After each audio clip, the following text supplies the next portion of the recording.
Ladies and gentlemen, the grand opening and ribbon cutting of the Student Achievement Community Center. This is definitely a day of celebration. Today I'd like to introduce to you the SACC. It's a concept that I believe will make our work easier, more effective, and able to create lasting changes in our school and community.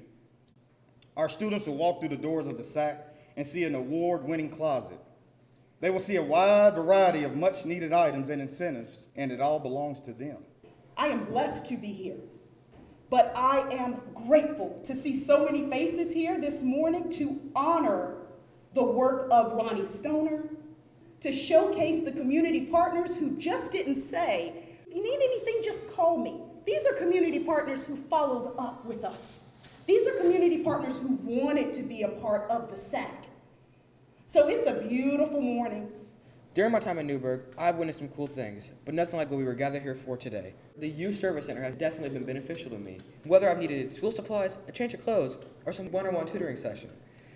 The Youth Service Center has always been there to support me. The Youth Service Center helps so many of our students with resources to make sure that we are all successful. The students and families in Newburg will no longer be without the basic needs that we sometimes face. Gone are the days of our students being made fun of for their shoes and their clothes.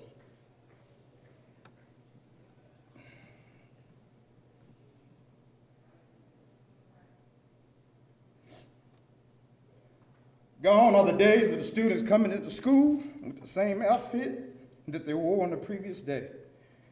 Gone are the days that a student will only eat school breakfast and lunch.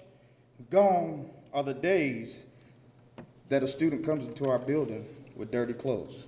So community partners, I thank you.